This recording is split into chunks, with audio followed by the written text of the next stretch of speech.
poros sistem, ada poros kultural. Acap kali poros kultural ini jauh lebih kokoh dan sulit untuk diubah. Siapapun tuh generasi barunya siapapun. Sulit. Berhadap-hadapan, berbenturan dalam situasi pidana di mana kedua-duanya terlibat di dalam peristiwa pidana itu, maka sudahlah. Tidak relevan lagi lah bicara pelaku, korban, pelaku, korban, pelaku, korban. Dipaksakan ada proses litigasi yang berjalan, barangkali dari sisi kepastian hukum akan terpenuhi. Saya khawatir justru akan semakin memperuncing keadaan. Pelik kan ternyata kan? Pelik mas, pelik. Ini lebih konspiratif dari kita duga. Iya, itu apa boleh buat ya. Memang psikologi forensik kadang dipandang resek amat sih, bukannya memudahkan persoalan. Menarik. Ini kan kasus kayak gini udah berkali-kali kita lihat. Yeah. Kita nonton penyerangan ini, penyerangan itu, dua instansi publik jadi korban. Dan kita memberikan cermatan dengan rasa takut-takut kan mas. Betul. Saya saat ini ada rasa takut juga mas bicara mas. Saya juga sebenarnya. Iya.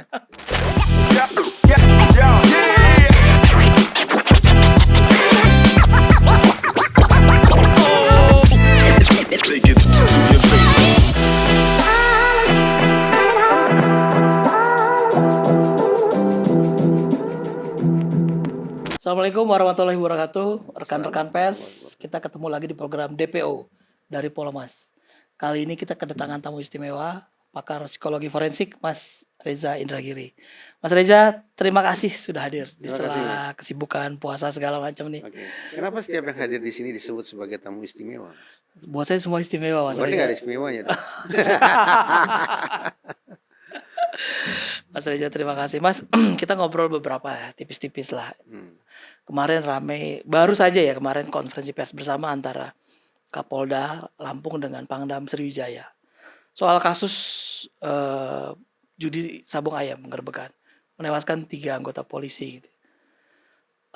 Yang menjadi perhatian kita adalah pelakunya oknum TNI. Gitu. Kemudian dari hasil pemeriksaan sementara, ditemukan 13 proyektil di area gelanggang arena, mereka menyebutnya gelanggang arena ya, gelanggang arena judi. Kemudian di korban 2 proyektil pecah di kepala dan 1 di kapolsek, dada kapolsek almarhum. Menurut Mas Reza melihat ini seperti apa? Apakah itu jarak tembak yang dekat atau bisa nggak atau ada? Kalau kita bicara tentang judinya nggak ada kompromi ya, hitam putihnya persoalan sudah sangat jelas.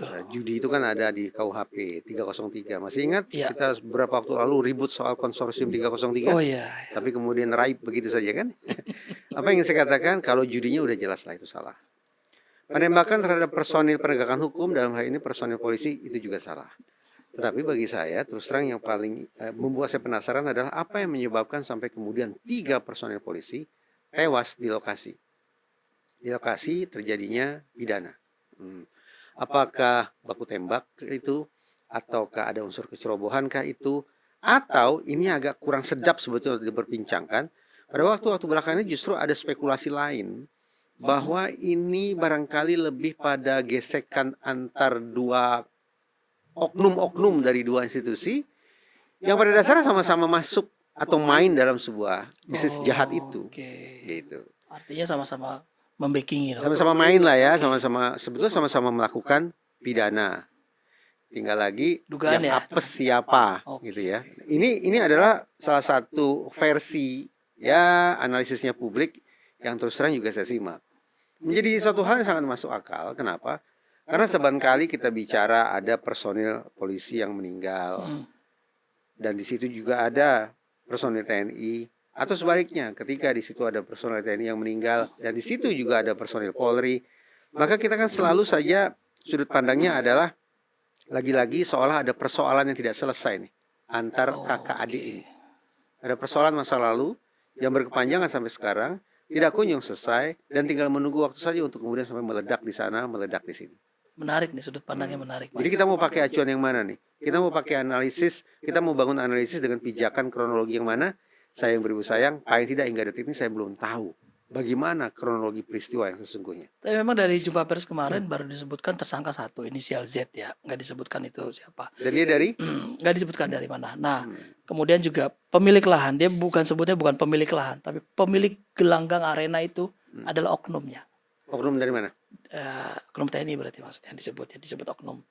Jadi artinya kalau memang ini mau pergantian pemain gitu ya, ya kan istilah kayak kita nyebut kasus minyak kemarin pergantian pemain juga gitu. Ini menarik sudut pandang Mas Reza. Kita memang nggak bisa menutup mata ya. Banyak juga aparat lah oknum maupun yang ini ada kakak ini suka rebutan kah atau Ya. Saya membuat kiasannya begini, kenapa sih kok kita lagi-lagi harus kita tidak bisa mengesampingkan kemungkinan adanya persoalan tidak selesai ini. iya, Ada sibling rivalry, ada ini kelewat persaingan memang. saudara kandung gitu. Sudut pandang ini kelewat betul. Ya, kenapa kita tidak bisa lepas dari kemungkinan itu? Karena saya membuat kiasan, ibaratnya dua gajah bertarung, pelanduk terjepit di tengah-tengah. Saya ini pelanduk.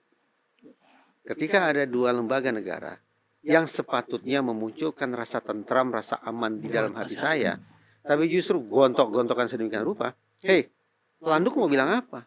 Tinggal menunggu sampai pelanduk ini mau diinjak oleh sepatu siapa? Sepatu sana atau sepatu sini? Nah, karena pelanduk ini relatif dalam kondisi tidak berdaya. Bahkan mungkin juga proses investigasinya akan ada titik kompromi di sana sini, jangan-jangan gitu ya. Maka ya apa boleh buat. Ketika saya sedang berbicara tentang dua gajah yang bertarung, sesungguhnya pada tataran paling mendasar, saya sedang bicara tentang rasa aman saya yang tidak terjamin oleh lembaga-lembaga negara. Kita dong masyarakat semua berarti itu artinya. Merasa pelanduk juga, Mas. Betul dong. Wartawan pelanduk ya. Tapi Mas ini menarik ya. Ini mungkin ini kita yang kelewat nih sudut pandang yang ini nih ya. Rebutan lahan ini. Karena kita selama ini melihatnya ya ini kriminal, backing karena terlihat dari kasat mata jumpa pers memang ya. Karena pelakunya juga oknum TNI gitu sudah ditangkap. Meski belum statusnya ada gitu. Nah kasus-kasus seperti ini mungkin di daerah banyak ya Mas ya. Saling backing, ya kita sudah sering lah berseliweran dari satu WhatsApp ke WhatsApp lain. Foto ataupun video tentang bagaimana korps baju hijau dengan korps baju coklat. Saya tidak bilang partai coklat ya, jadi itu tidak ada hubungannya gitu. Korps baju coklat gontok-gontokan udah sering lah kita tonton gitu, kita lihat di berbagai macam platform juga ada. Saya sudah memang tidak mudah tampaknya untuk meredakan ketegangan yang secara potensial terus-menerus ada di balik relasi dua institusi ini. Saya tidak yakin bahwa di sekolah kedinasan mereka diberikan indoktrinisasi untuk membenci kelompok sana. Saya tidak yakin mereka dicuci otaknya untuk tetap curiga pada kelompok sana. Tidak, saya tidak yakin. Tapi ada sebuah proses belajar yang berlangsung barangkali secara alamiah. Karena personil dari masing-masing korps juga baca berita, mendengar perkataan senior mereka. Nah, bagaimana kemudian psikologi mereka terpengaruh? Ada sesuatu yang tadi saya katakan barangkali terbentuk secara alamiah tanpa terprogram. Dan dalam waktu yang lama Betul. mungkin. Betul. Jadi kalau misalnya kita audit, coba tunjukkan kami dalam kurikulum kami nih, mana tunjukkan materi yang kita yang kami mengajari para peserta didik untuk membenci sana. Ini saya tidak ada. Oh iya, memang tidak ada. Karena proses pembentukan sentimen negatif itu tidak lewat sistem, tapi lewat kultural. Kultural ya. Kalau kita bicara organisasi kan ada dua poros tuh Mas, ada poros sistem, ada poros kultural.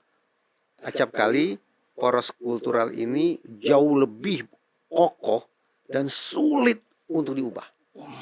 Betapapun sistem sudah dirombak, sudah dimodifikasi, tapi dari sisi kultural sudah betul-betul terhayati dari satu generasi ke generasi berikutnya. Siapapun tuh generasi barunya siapapun. Sulit. Jadi artinya ini susah dong Mas. Untuk ini kan kelihatan kita seperti persaingan keamanan, persaingan backing lah. Backing. Ya kita cuma bisa bilang ini satu titik kriminal judi sabung ayam, itu pun sabung ayam ya. Bisa jadi banyak yang lain yang kita melihat. Ya rebut-rebutan lahan lah kan. Iya. Ini kan presiden jadinya. Mas Reza melihat ini lebih ke sana ya, kasus ini lebih ke sana. Kalau mau jujur sih Mas, bentuk rivalitas antar lembaga negara semacam ini bukan hanya di Indonesia, Mas. Di Inggris ya, organisasi intelijen seperti MI5 dan MI6, mereka juga antipati satu sama lain, Mas. Ada gengsi antar instansi. Iya. Sinbad dengan Mossad, mereka juga berkompetisi satu sama lain dan tempo-tempo bergesekan dalam sebuah situasi yang tidak menyenangkan. Artinya pola ini setiap negara memang ada ya. Ada. Cuma yang mengerikan adalah kalau di sini kesannya lagi-lagi yang jadi korban adalah masyarakat sipil seperti kita. Itu loh yang paling mengerikannya itu. Bukan berarti bahwa nyawa personil tidak penting. Nyawa saya dengan nyawa mereka sama. Kita bersaudara kan. Betul. Saya satu nyawa, mereka juga satu nyawa. Tapi apa boleh buat dalam situasi sengkarut, dalam situasi krisis, dalam relasi antar lembaga, izinkan saya untuk mengedepankan nyawanya komunitas sipil terlebih dahulu. Sepakat, Mas. Izinkan saya untuk mendahulukan itu. Bukan berarti sekali lagi saya menomorduakan nyawa teman-teman di kepolisian atau nyawa teman-teman di ketentaraan. Jangan ditafsirkan begitu. Tapi izinkan ketika mereka dua tidak rukun, saya memilih untuk menempatkan kerisauan utama saya pada nyawa kita, Mas. Masyarakat. Tapi Mas Raja melihatnya apa, Mas? Dari kasus yang di Lampung ini khusus ya. Khusus Lampung lah kita mengerucut. Dugaan awal ini adalah perseteruan dua instansi, dua gajah gitu. Dari yang kita lihat ya di beberapa pemberitaan, apa yang Mas Raja yakin lah?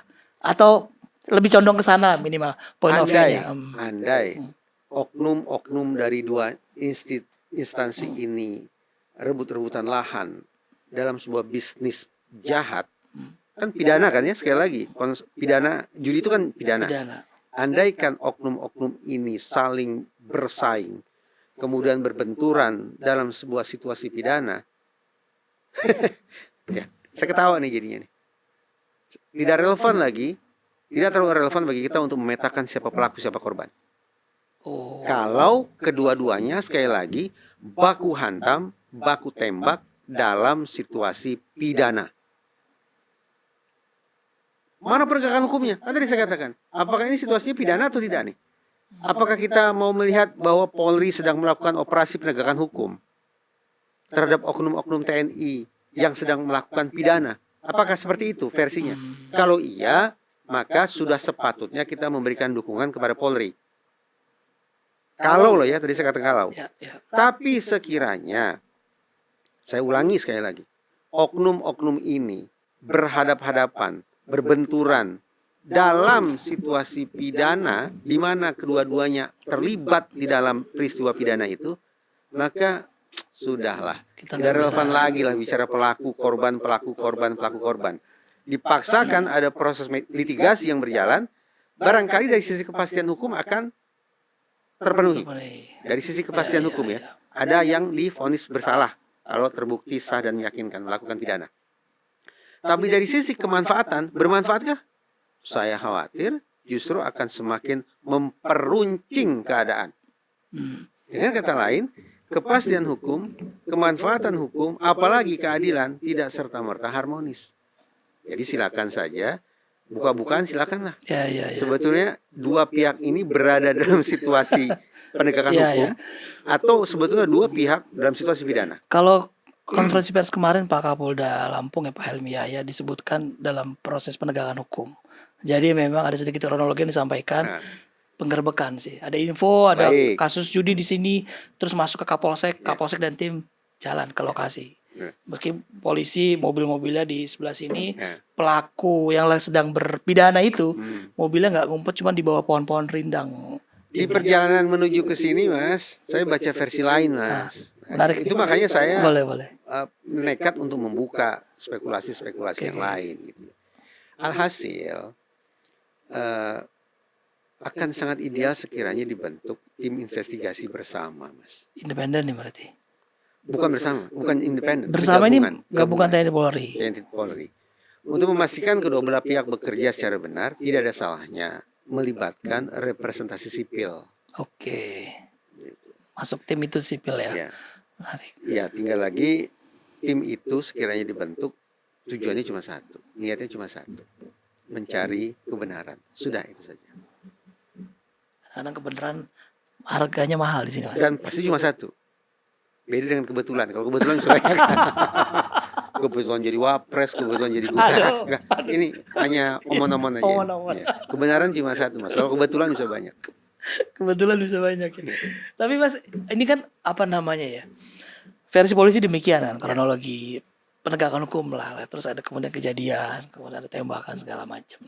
Ya memang ya versi resminya ya demikian gitu ya. Per hari ini. Per Kan kemarin investigasi belum selesai kan? Iya betul. Oke. Kemarin yang disampaikan jumpa pers bersama Pangdam sama Pak Kapolda, yang disampaikan itu intinya. Dalam proses penegakan hukum ada peristiwa gitu. Dan demikianlah. Memang selongsong 13 tuh, kalau Mas Reza nih, pengalaman Mas Reza ya. Ya. 13 selongsong di satu lokasi ini baku tembak atau gimana? Mas? Kita urut-urutan benalarnya begini. 13 peluru itu kan banyak ya. Banyak Mas. Dimiliki oleh personil yang harus kita asumsikan terpilih untuk pegang senjata. Pegang senjata. Kita tidak punya ruang untuk berasumsi lain. Oh itu senjata ada di tangan orang yang salah. Tidak boleh dong. Boleh. Harus ada kan semua. Satu-satunya asumsi yang bisa diukur atau bisa dipertanggungjawabkan adalah senjata itu berada di pihak yang oleh organisasi yang bersangkutan dianggap layak untuk pegang senjata.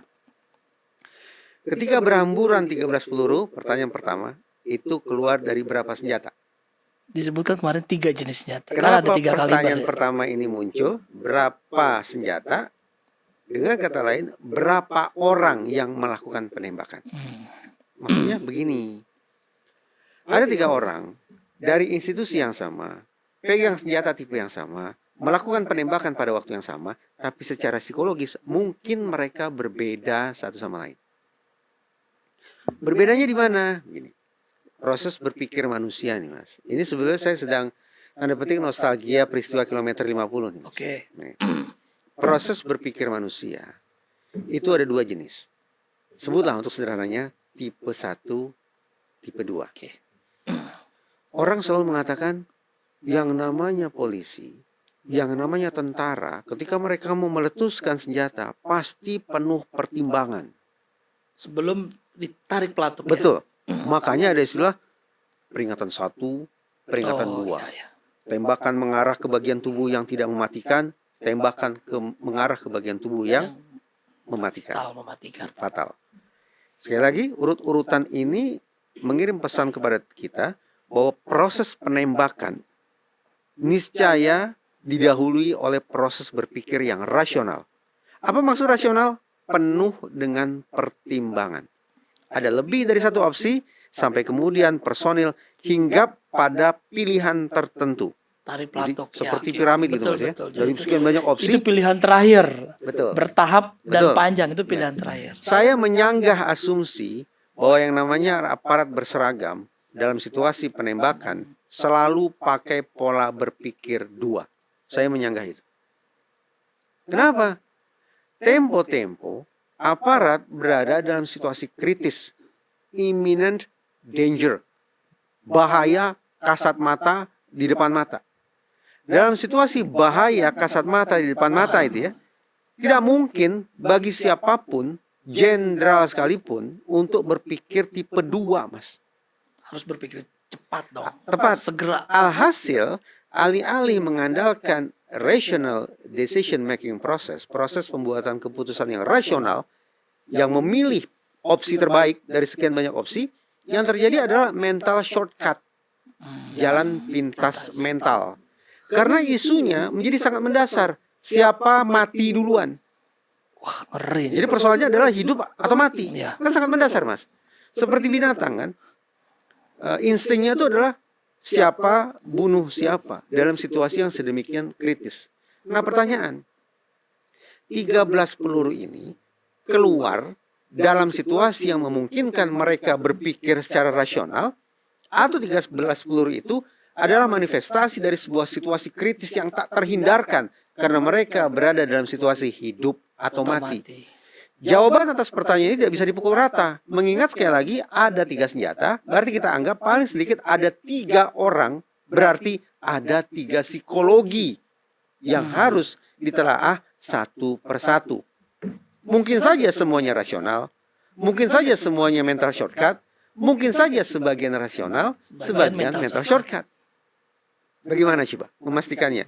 Investigasi, kronologi. Karena itu Mas, kan si awal saya tanya ke Mas, Mas kita mau pakai kronologi yang mana nih, versi yang mana, sehingga masuk cara kita menganalisis ini kira-kira mereka-mereka yang melakukan penembakan terlepas dari sisi sebelah mana, digerakkan oleh tipe 1 atau yang tipe 2. Tapi setidaknya kita pakai yang versi official dulu Ya. ya. Statement. Contoh, saya selesaikan sedikit ya. Kita selesaikan sedikit. Kalau ternyata dari investigasi diketahui bahwa yang bermain adalah tipe 1, Mental shortcut tadi. mental shortcut, isunya adalah hidup atau mati, belum tentu divonis bersalah loh Mas. Saya tidak bicara judinya ya. Kalau judinya sudah jelas salah kan. Sejak awal kan kita sudah punya pemahaman judi itu pidana. Pidana. Kita tidak sedang bicara Ini judinya lah. artinya bela diri berarti Mas. Itu proses membela diri. Gitu. Tepat itu dia. Itu istilah yang tepat. Situasinya hidup atau mati, Hidup atau mati. bela diri. Dengan kata lain, kalau situasi bela diri, pihak yang meletuskan 13 peluru itu dalam situasi bela diri, maka tidak tertutup kemungkinan pihak seberang melakukan perbuatan yang boleh jadi tidak prosedural, Oke. tidak proporsional, tidak profesional. 3 hal nih Mas, prosedural, Tidak proporsional, profesional. profesional. Jadi dia membela diri itu. Iya. Pelik kan ternyata kan? Iya. Pelik Mas. Pelik. Ini lebih konspiratif dari kita duga. Iya, itu apa boleh buat ya, memang psikologi forensik kadang dipandang resek amat sih, bukannya memudahkan Tapi persoalan. menarik. Ya. Kita perlu tahu kan motif jadinya. Kita perlu Iya. tahu motifnya kan. Oke lah, kalau kita baca berita atau pandangan netizen, per hari ini memang tampaknya netizen punya pola yang relatif sama. Polisi adalah korban, begitu ya, Ya. kurang lebih ya. Polisi adalah Sampai korban. hari ini ya. Tapi saya pikir, nanti dulu, saya mau tahu kronologinya seperti apa. Saya jelas Mas, kita walaupun relasi antar masyarakat dengan Polri pada waktu-waktu belakangan ini memprihatinkan. Betul. Tapi 3 hilang nyawa manusia. Saya bayangkan mereka adalah suami, saya bayangkan Iya. mereka adalah ayah, Iya. saya bayangkan mereka anak. Tetap sedih Mas. Iya. Bagaimanapun ya. Walau bagaimanapun. Hitung-hitungan kita sudah investasi Mas. Berapa ratus juta rupiah kita investasi untuk melahirkan 3 orang personil polisi itu Mas. Betul. Tetap kita prihatin. Tapi dalam konteks pengungkapan fakta, ya apa boleh buat, kita harus fair-fairan juga, buka data, semua. buka Buka fakta. fakta semua. Gitu. Ini artinya di sini kalaupun usulan tadi itu menarik Mas, misalnya ada tim investigasi bersama Ya. 2 institusi plus sipil, Representasi sipil. agar semua lebih terang benderang. Ya. Apa ini pernah disampaikan Mas soal usulan ini? Belum, Mas. Belum pernah. Praktis ini baru kali pertama saya bicara soal ini. Kita Mas. sampaikan lah. Iya.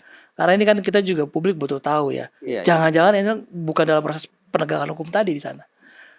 Pahit terdengar Mas. Pahit memang. Tapi sekali lagi, kita konteksnya mau cari kebenaran nih. Betul. Iya. Bukan cari-cari salah ya. Iya betul.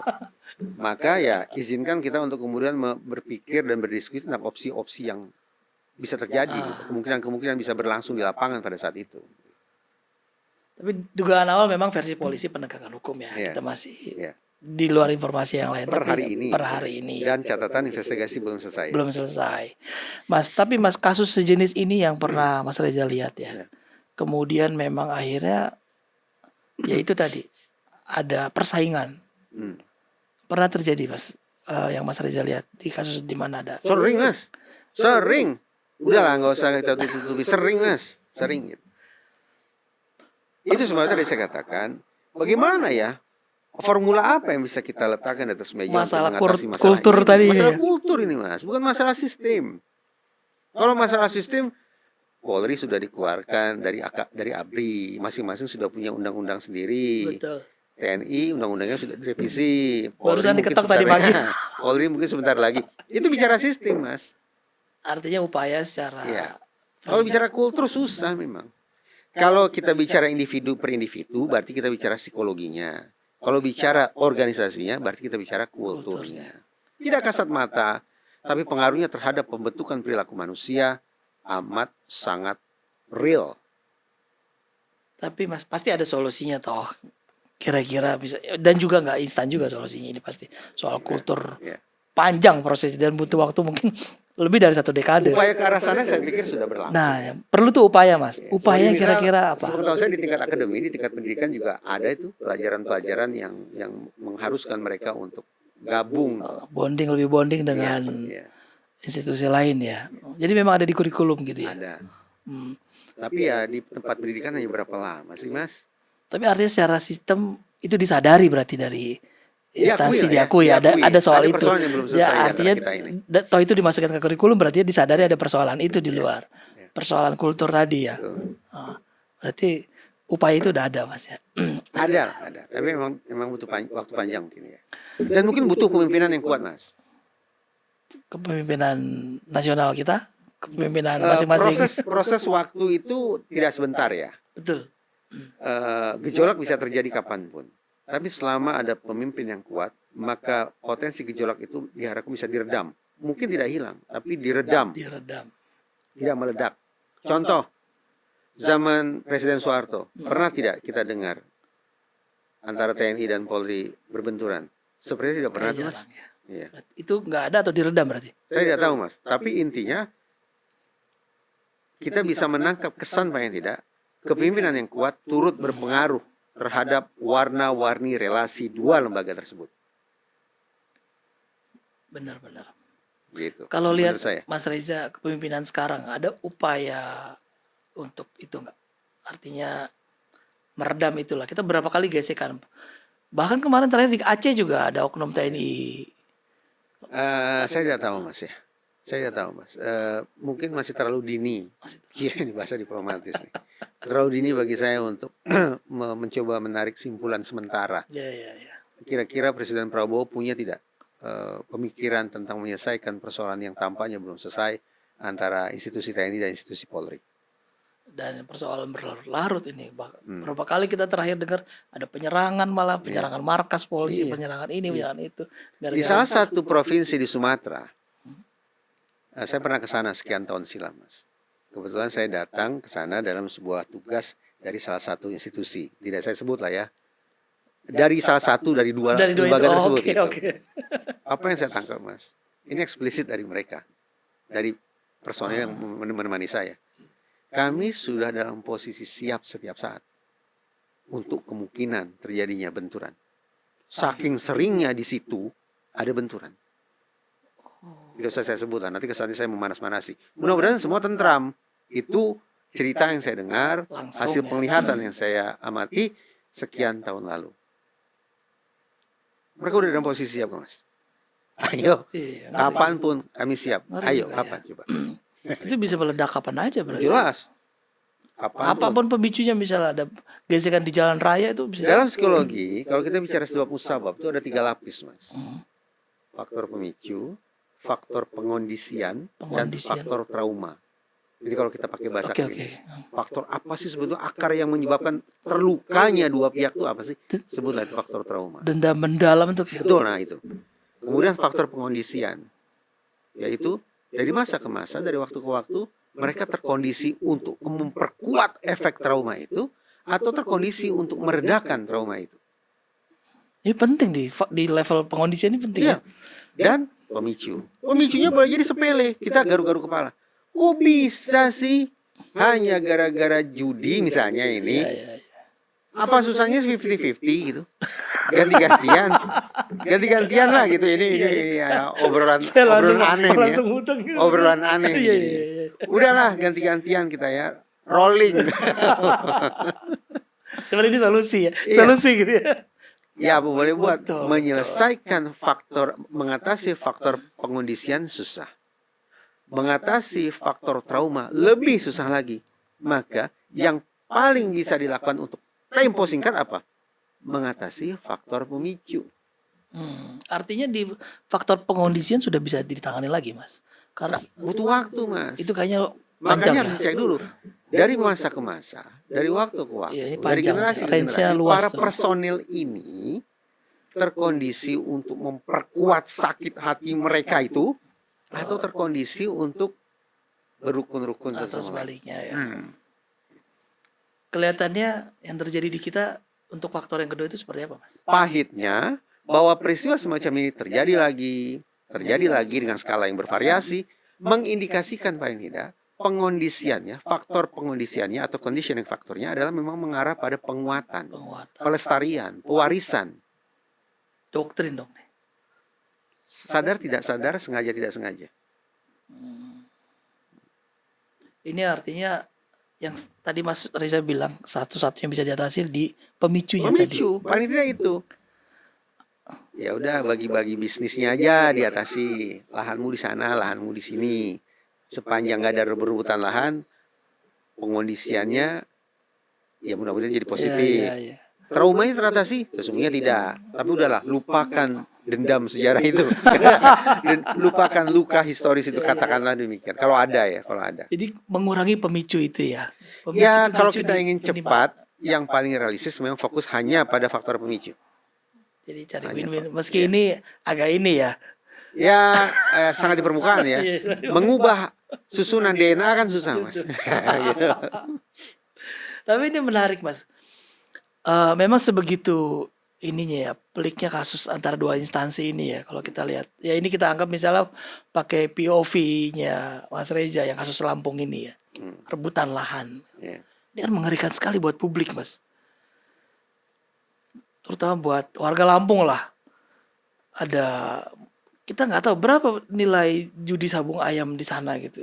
Mas, Nilai kerugian akibat peristiwa ini tidak cukup hanya dengan menilai itu sebenarnya bisnis judi itu berapa sih?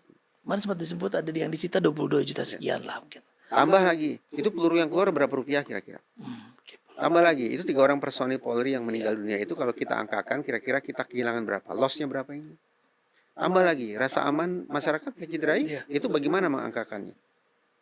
Mahal kan akhirnya mas? Mahal mas, mahal. Artinya impactnya terlalu besar, kerugiannya lebih banyak lah buat publik. Bisa tidak masyarakat kemudian mengajukan gugatan? Class action gitu. Bahkan mungkin bawa ke PT UN bisa tidak? Kalau mungkin yang banyak yang dirugikan bisa. Ya, yang pihak yang kalah harus ganti rugi berarti kan semuanya. Pihak yang sudah membuat masyarakat takut, pihak yang sudah merobek-robek kepercayaan masyarakat, pihak yang saya maksud adalah lembaga itu ya, lembaga negara, bisa tidak digugat di PT UN? Semestinya bisa dong, Menarik nih, agar mereka harusnya tidak bisa. semena-mena, Iya. sehingga menganggap tenang aja, ini kan hanya masalah kita berdua. Oh nggak bisa, Nggak bisa ada dong. masyarakat nih, Nggak ada bisa. masyarakat nih. Gitu. Ada warga di sana, ada Ada warga publik di di sana. Iya. Rasa keamanan itu gimana gitu. Betul. Tapi Mas, apa yang harus dilakukan nih? Minimal kita Kapolri dan Panglima TNI lah. Kalau Kapolri dengan Panglima TNI sudah bisa kita bayangkan lah mas. Ya dalam waktu dekat mungkin mereka akan buka puasa bersama, gitu ya. Ya, Kemudian silaturahim ke keluarga siapapun yang menjadi korban. Ya kita bisa paham lah seberapa jauh sih itu akan berimbas terhadap batinnya personil dari masing-masing lembaga. Saya nggak begitu yakin tuh mas. Ya tapi paling tidak itu cara untuk mengatasi faktor pemicu lah. Paling tidak. ikut meredam dong berarti. Mas, ini agar kasus sejenis ini tidak berketok tular lah ke daerah lain. Apa yang harus dilakukan Mas untuk para pimpinan dua instansi? Tanda penting sayang beribu sayang, orang-orang yang berada di Korps Polri maupun Korps TNI adalah orang-orang yang diikat dalam keharusan setia dalam semangat persaudaraan. Jiwa korsa Alias nih. Jiwa korsa. Jiwa korsa. Ya Mas bisa tangkap, berarti arahnya kemana kira-kira? Tentu saja sekali lagi ini saya harus buru-buru nih menyelesaikan kalimat saya. Saya punya kepentingan untuk memastikan seluruh lembaga itu relasinya baik. Karena juga mempertaruhkan keselamatan saya, rasa aman saya. Betul. Tapi akal saya tidak bisa menepis adanya kekhawatiran tentang jiwa korsa menyimpang. Jiwa korsa menyimpang. Ini menarik, Ya. jiwa korsa menyimpang. Atas nama persaudaraan, atas nama kesetiakawanan, tapi tertuju atau bahkan mungkin dilatar belakangnya oleh sesuatu yang menyimpang. Untuk hal yang tidak betul ya. Kita lihat berkali-kali kasus ini memang ya soal jiwa korsa menyimpang ini ya. Ada resiko, Mas. Anggaplah bentrokan terjadi di sini. Ya. Kemudian personil-personil di daerah lain mengatakan, sudahlah kita tidak usah ikut Ikut-ikutan. campur. Iya, tidak usah ikut-ikutan. Kita harus Cukup di sana aja. cukup di sana. Tafsirannya adalah, mana jiwa korsamu? Bisa dong Bisa. dikatakan begitu. Mana jiwa korsamu? Malah di Kamu- ini ya. Baru berapa jam ada di organisasi ini? Malah dibully dia. Iya, resiko kan, Mas. Wadah, wah, panas nih. Iya. Ya, jadi memang pelik sih. Memang pelik saya pikir. Tapi ya tetap harus ada upaya yang dilakukan untuk itu. Ini kan kasus kayak gini udah berkali-kali nih kita lihat. Iya. Kita nonton penyerangan ini, penyerangan itu, dua instansi publik jadi korban. Dan kita memberikan cermatan dengan rasa takut-takut kan, Mas. Betul. Saya saat ini ada rasa takut juga, Mas, bicara, Mas. Saya juga sebenarnya. Iya. Tapi kita kan Tapi kita memilih, perlu bahas. ya, menjadi warga negara yang punya kepentingan bahwa mereka berdamai, mereka rukun, mereka solid, sehingga mendatangkan manfaat maksimal bagi negara kita.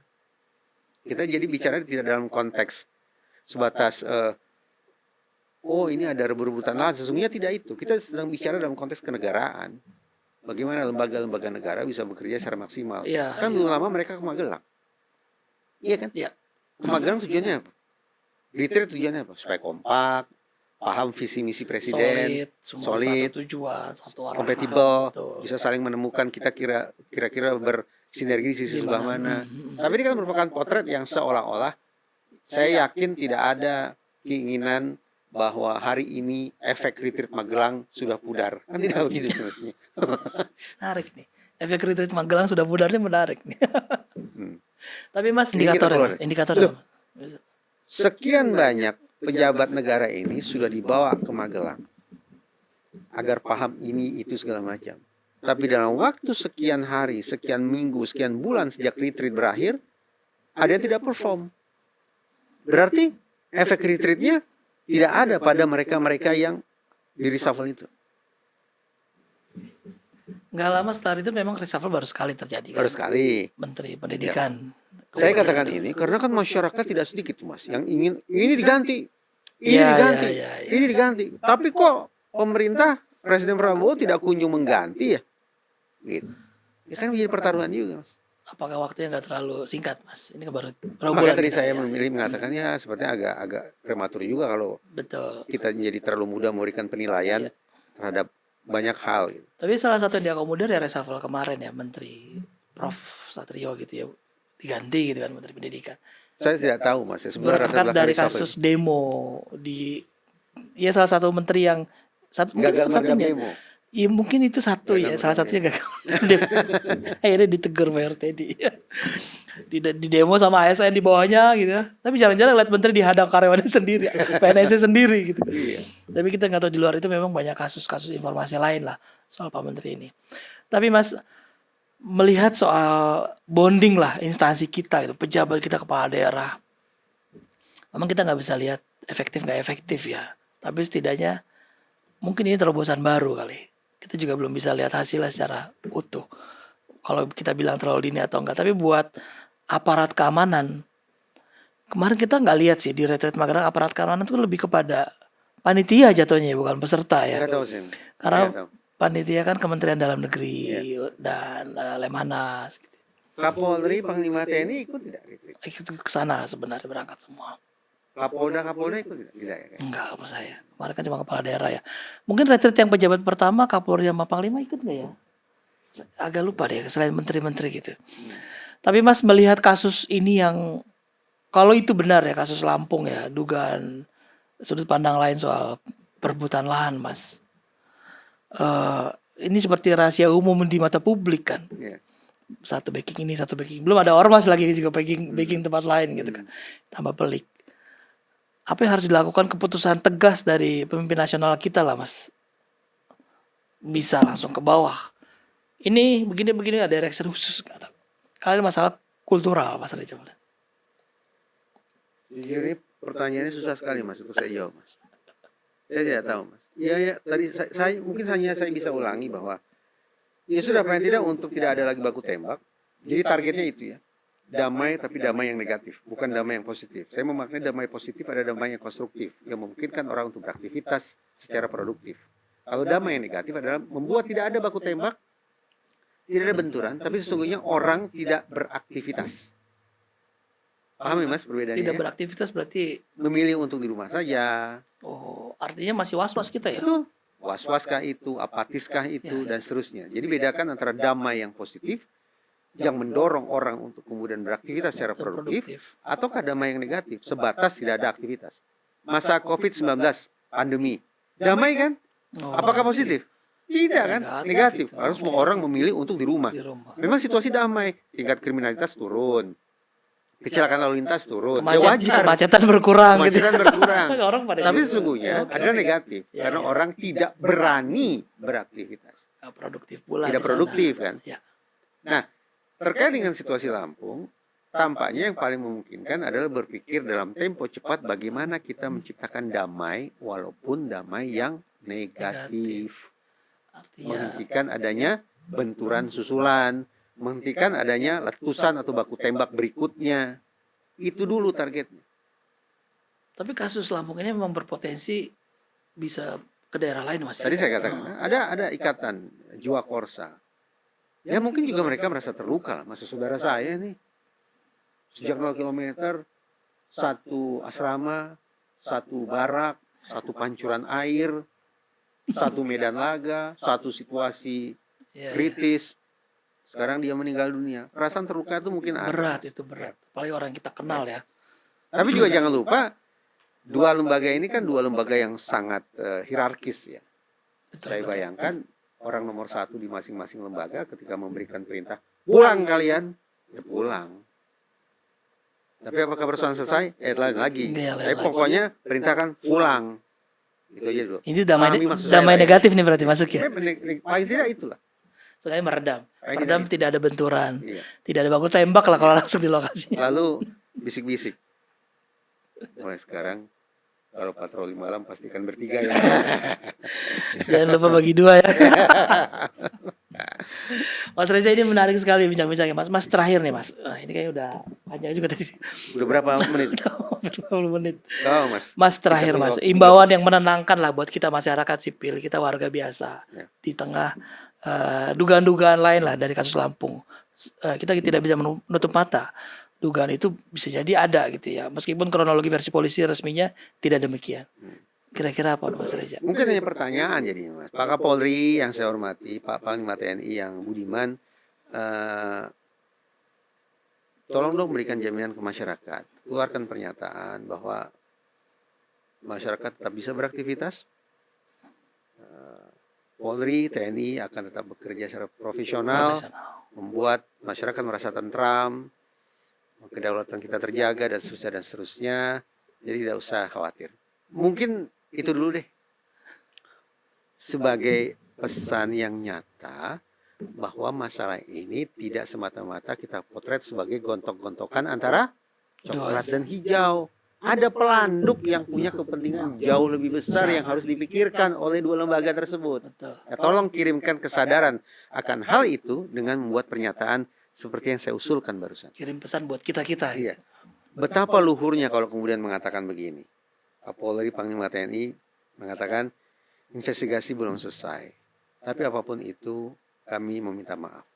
Wah, ini Keren kan? pecah banget ini sebenarnya kalau Kami anak minta sekarang pecah. Apapun hasil investigasinya kami minta maaf. Karena yang terjadi sungguh-sungguh di luar tugas pokok dan fungsi kami sebagai lembaga negara. Iya, itu buat publik tuh cukup membuat jaminan rasa keamanan. Ya. Mudah-mudahan. Udah berapa hari sejak terjadi peristiwa menyedihkan itu? Sepekan kayaknya ya. Sudah sepekan? Iya, Sudah pernah mendengar permintaan maaf? Ada. Belum. Baru Kapolda Pangdam juga jumpa pers saja. Mereka menurut saya ketika melakukan preskon juga sebatas memotret masalah ini sebagai masalah antara personil Polri Melakukan penegakan hukum. dan personil TNI. Atau mungkin lebih bagus sebut oknum. Gitu. Oknum. Ya. Tapi yang tersisihkan adalah keinsafan adanya pelanduk yang semestinya harus lebih mereka pikirkan. Iya, iya. Kemarin memang highlightnya lebih ke yang pertama tadi. Iya, gajah ketemu gajah kan Betul. gitu.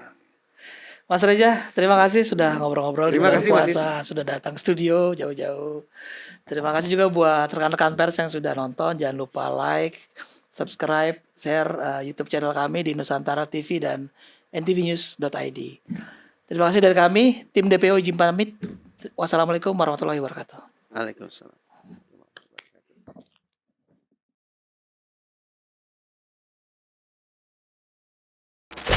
Yeah.